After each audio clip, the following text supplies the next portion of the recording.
This video is sponsored by Squarespace. Today I've got a really cool video for you guys, and this is about so-called Casimir elements.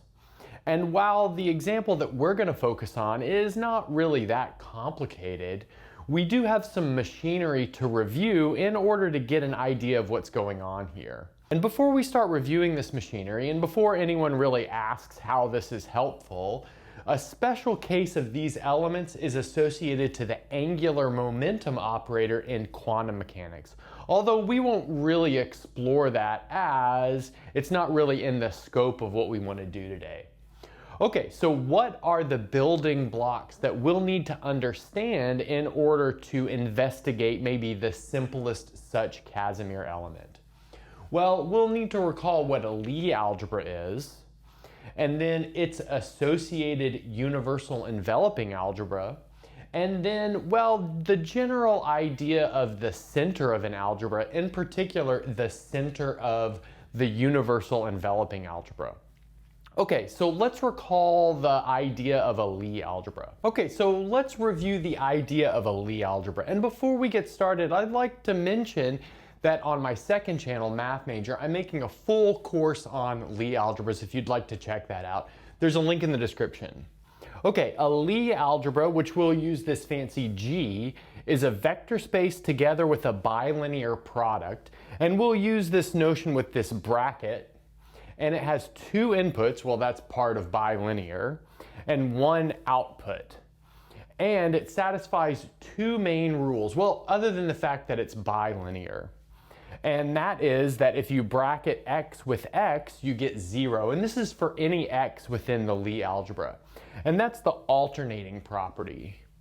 And you can kind of think of this as a certain type of commutativity. In fact, it's like anti-commutativity, because this pretty quickly implies that bracket xy is the same thing as negative bracket yx. And then the maybe most important thing that it satisfies is this thing called the Jacobi identity, which has to do with the non-associativity of this bracket. Notice we have the bracket of x with the bracket of yz plus some cyclic permutations of that equals 0. Okay, so what are some examples? Well, in fact, you probably already know one example, or probably a couple of examples. And so if you take vectors which are three-dimensional in the real numbers, or you could even take the complex numbers along with the cross product that you probably learned in like a multivariable calculus class, that indeed satisfies these two conditions up here, and thus it forms a Lie algebra. So perhaps you showed that it satisfied the Jacobi identity as a homework exercise when you took that class. Another nice example is that of n by n matrices with entries from any field, where the bracket is simply the commutator, so AB minus BA. And then maybe a super important example, in fact, the case that we'll look at today is so-called SL2 So we're working over the complex numbers here. So these are really 2 by 2 matrices where the trace is 0. In other words, the sum of the diagonal elements is 0. So we could take as a basis E, F, and H, where E is this matrix, so 0, 1, 0, 0. F is the matrix 0, 0, 1, 0, and H is the matrix 1, 0, 0, minus 1. And you can pretty easily check that the commutators, or the bracket relations based off of these basis vectors, are as follows. So bracket of H with E is 2E, H with F is minus 2F, and E with F is H. Okay, so we've recalled the notion of a Lie algebra. Now let's review the notion of its universal enveloping algebra. Before we continue, I'd like to thank today's sponsor, Squarespace. Are you ready to reimagine your online presence? Look no further than Squarespace. Squarespace is a service that takes the hassle out of creating a website. There's no need to be a graphic designer to have a professionally designed website.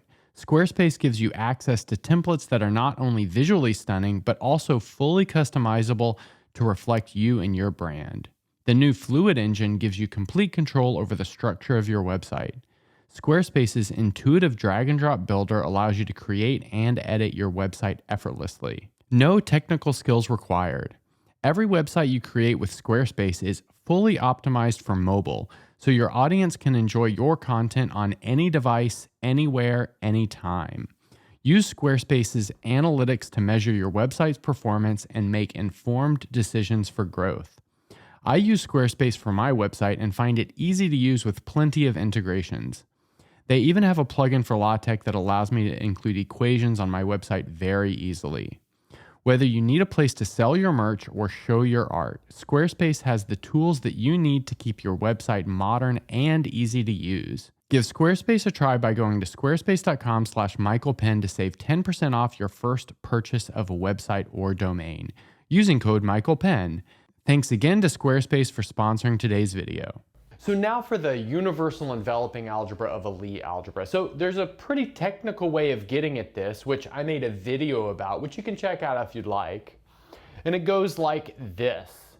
The universal enveloping algebra of a Lie algebra G is the tensor algebra mod out by the ideal generated by the terms that are like xy minus yx minus the bracket of xy.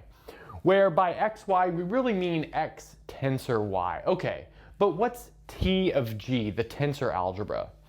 Well, it's the thing formed by taking the base field, the complex numbers in this case, and the direct sum with the Lie algebra, and the direct sum with 2 tensor copies of the Lie algebra, and then the direct sum of 3 tensor copies, and so on and so forth.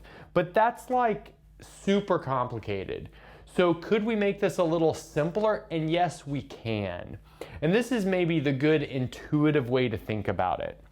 And that is as polynomials whose variables are the basis vectors of the Lie algebra, but these variables don't commute.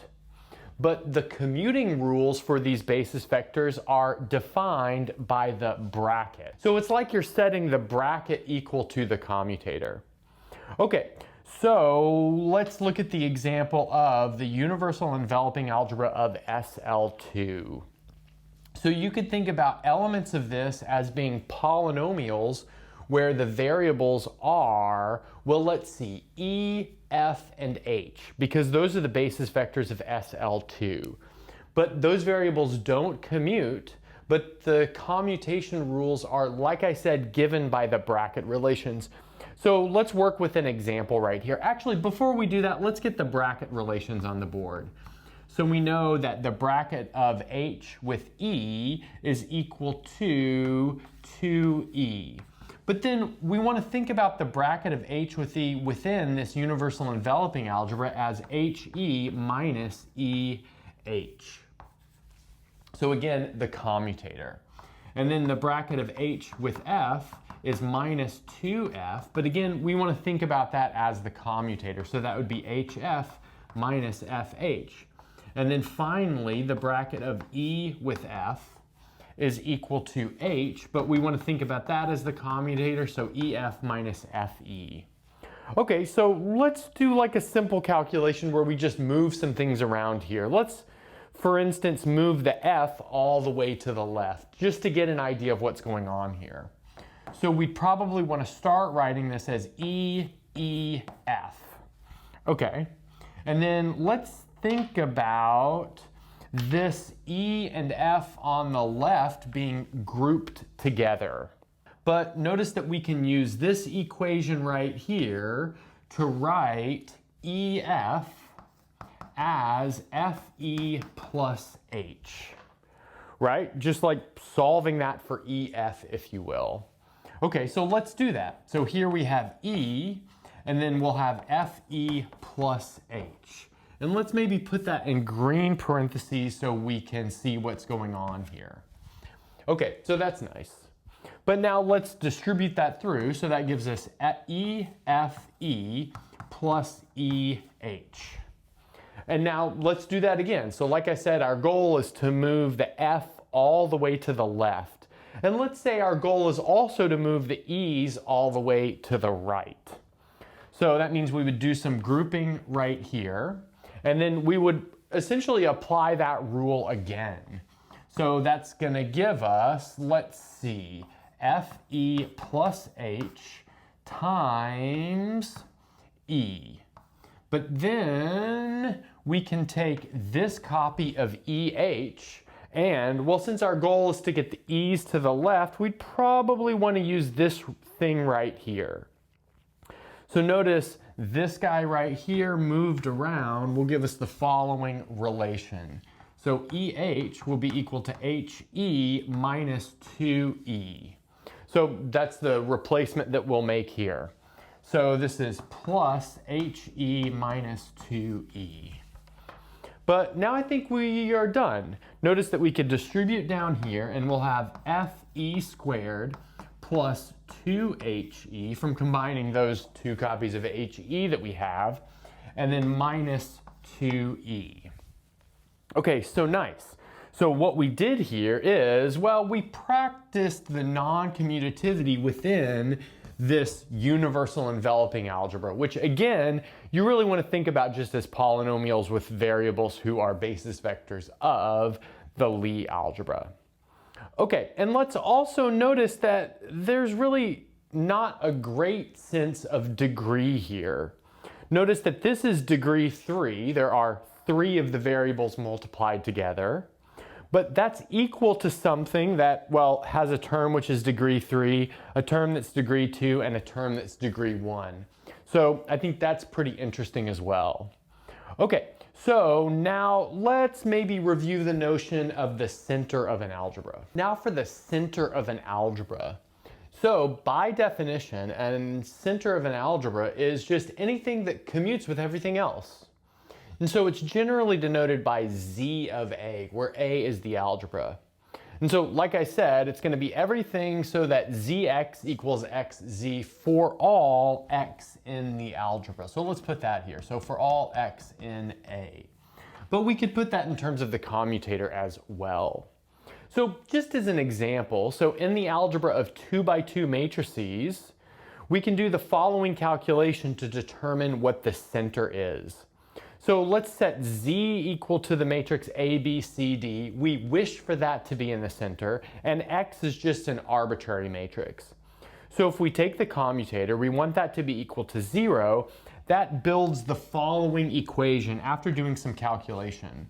Notice that that's a system of 4 equations that I'm exhibiting with these different colors of underlines.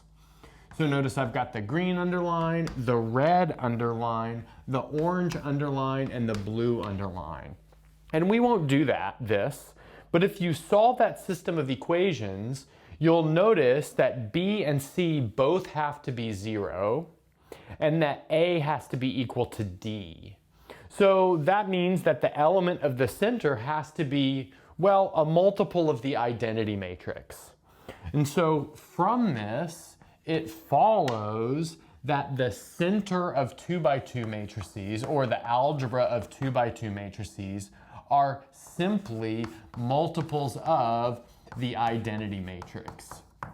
So maybe it would be something like that, where we're taking complex numbers as our base field. Okay, so let's put this all together. Now we're finally ready to start putting it all together. So after all of this, Casimir elements, or sometimes called Casimir operators, are elements from the center of the universal enveloping algebra of a Lie algebra. Okay, so that means they're elements in that polynomial algebra that doesn't commute but has commuting rules that commute with everything. Okay, so let's look at the simplest interesting example, which you could probably guess is SL2 because we work with that a lot. So let's just recall that SL2 is the span of E, F, and H given with the following commutation relations or bracket relations, although they really are commutation relations within the universal enveloping algebra.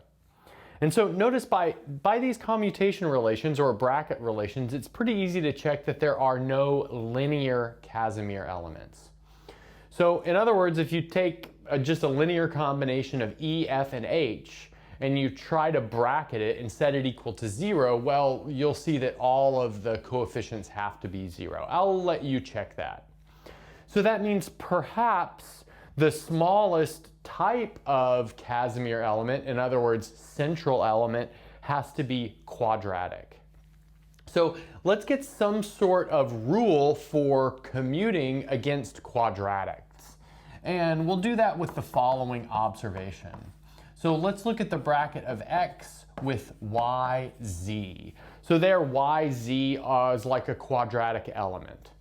So let's notice that by definition within the universal enveloping algebra, this is x, y, z minus, y, z, x. And so I put some space there because I'm going to add and subtract the same thing to get a formula here. And in fact, what I'll subtract is, yxz, and then I'll also add yxz. Okay, nice. But now notice that we can put that back together into the sum of two brackets. And that's because these first two terms end in z, that's pretty easy to see, and these last two terms end in y. So in fact, we could write this as the bracket of xy times z plus y times the bracket of x with z. And this will be the rule that we use in order to calculate like brackets with quadratic relations in our case. So let's just do a little bit of exploratory calculations first. So let's for instance bracket f with e squared. Okay, so using this rule right here, this is going to be equal to the bracket of f with e times e plus e times the bracket of f with e, because we're just applying this rule over here. But we know what the bracket of f with e is, given that we know the bracket of e with f, and you just pick up a minus sign when they switch. So let's see, this will be minus he minus eh. Okay, because you pick up a minus sign in both cases. Okay, so now let's do another example. And the example we'll do now is maybe E with HE. Okay, so let's see what we get out of this. Using our rule, we'll have EH with E, and then plus, H with the bracket of EE. But we know that the bracket of E with itself is 0, just given the alternating property. And then we know EH will be minus 2E given this, and again, the alternating property. So this is going to be minus 2E squared. Okay, let's do one more. And after we do one more, I think we'll see some sort of pattern emerge. So let's maybe do the bracket of E with H squared. So let's see, using our rule here, this will be EH times H plus H times EH. But again, applying our commutation relations up here, that'll be minus 2EH minus 2HE. Okay. So now let's notice that we've got some structure here. It seems like F, E, and H have different weights to them, or maybe we would use the word charge. And what I want to notice here is we're combining an F with two E's, and we pick up a single E and an H. But here we're applying two E's and an H, and we're picking up two E's. And here we've got an E with two H's, and we've got a single E and an H over here. So now I want to introduce a little bit of notation here, or maybe like an idea. So let's maybe make this an observation. And so what I want to do is say that the charge of E is +1.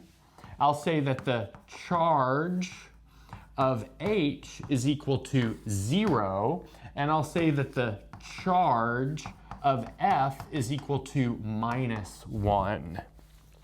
And let's notice that bracketing has this additive effect on the charge. So note here we've got something that's charge -1, and here we have something that's charge plus 2. But let's see, 2 plus minus 1 is charge positive 1. And notice everything that we get in the end here is charge plus 1. And then we see this throughout. So notice that this term right here is charge plus 1. This term right here is charge plus 1. And then in the end, our charge is plus 2, which is 1 plus 1. Again, this additive effect. And then we have this over here as well. So notice E, we're assigning a charge of plus 1. H, we're assigning a charge of 0, so that's h squared would also be 0. And then the total over here is a charge of plus 1. So it seems like this is happening, that the charge of the bracket of x with y is equal to the charge of x plus the charge of y, where I've like shortened the charge there. Okay, so we can actually use this idea to make an educated guess for which quadratics we should look at. And so let's do that. Okay, using this idea of charge and bracketing that produces increased charge, let's observe that bracketing with certain quadratics will increase the charge by certain amounts. So the charge of e squared is positive 2, so bracketing anything with e squared will increase the charge by 2. So let's see that, by 2. Okay. But then bracketing with EH or HE, since the charge of H is 0, will give us an increase in the charge by 1. But let's see, bracketing with EF or FE or H squared will increase the charge not at all. That's because here we get an increase and a decrease. Same thing here, we get an increase and a decrease. So here, this keeps the charge the same. So I'll just say keeps the charge fixed. And then, well, we've got a similar action with these F operators. So this is going to decrease charge by 1 because H has a charge of 0 and F has a charge of minus 1. And then bracketing with F squared will decrease the charge by 2. So now looking at this, well, it jumps out that keeping the charge fixed is probably a good thing to look at for looking for something that commutes with everything. And also maybe the subspace here that has the most possibilities or the largest dimension is also a good place to look for something in the center. And so putting that all together, we would maybe look on this row for something to find in the center. So I'll just put here a good place to look for something, like I said, inside of the center, so in Z of U of SL2. Okay, so let's do that. Okay, so we motivated the following guess for the format of an element from a center. In other words, a Casimir element. And so I'll, for the moment, set it equal to Z, and it'll be equal to AEF plus BFE plus CH squared, where A, B, and C are numbers, whereas E, F, and H are maybe our basis elements of our Lie algebra or our variables in our non-commuting polynomial setup. And let's notice that this Z is in the center if and only if it commutes with E, it commutes with H, and it commutes with F. In other words, if we bracket it with each of those, we get 0. So what we want to do is look at each of those bracket relations, and that'll give us a system of equations for the numbers A, B, and C, or those parameters. So hopefully we can fix those. Okay, so let's start off with EZ. But let's notice that that's going to be A with EF, just by linearity here, plus B, the bracket of E with FE, plus C times the bracket of E with H squared. But now we're going to use that rule that was on the board before to push this into brackets involving just linear terms. Okay, so that's going to give us something like this. So we'll have A times, so here we'll have the bracket of E with E times F plus E times the bracket of E with F. So that's what that spreads out to using that rule that we had before. And then here we'll have B times, let's see.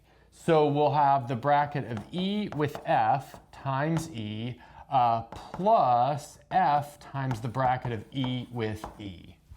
Great, again, using that rule again. And then finally we'll have one last term. It'll be C times, well, let's see. It'll be the bracket of E with H times H plus H times the bracket of E with H again. Okay, so now let's apply all these commutation relations that we have up here. So let's see, what's that going to give us? So we're going to have something like this. A times EH, that's what remains. Notice bracket of E with E is 0. Bracket of E with F is H. And then let's see, we'll have B times HE for pretty much the same reason.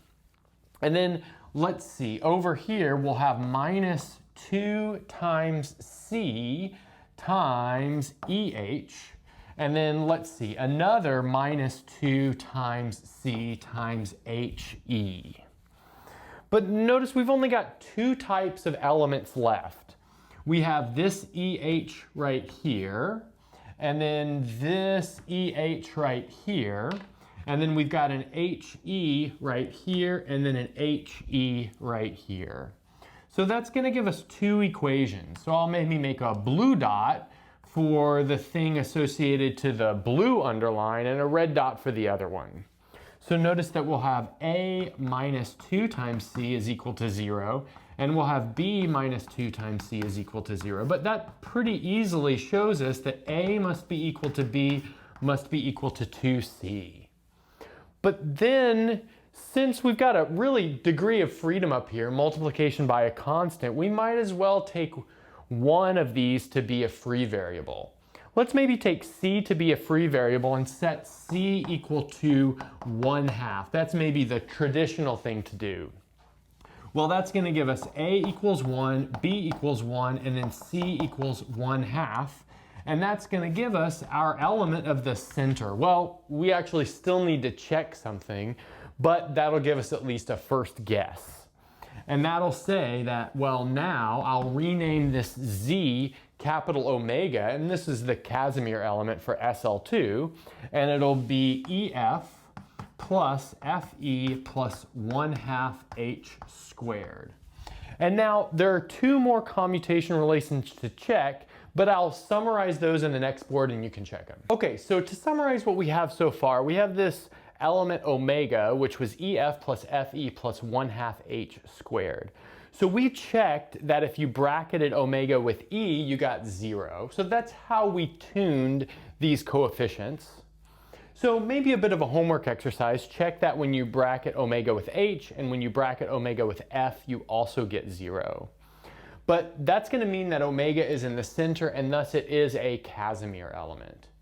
And then I'd like to maybe push this idea to a stringy place.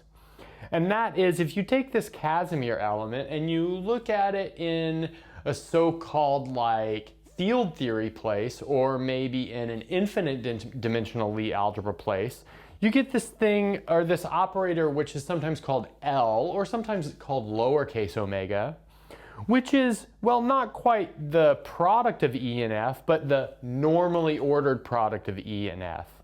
And the same thing with FE, and the same thing with H squared. So that's a crazy kind of non-associative product. And that gives you something called the Siegel-Sugawara construction of the Virasoro algebra. So perhaps later I'll make a video about that if you guys are psyched.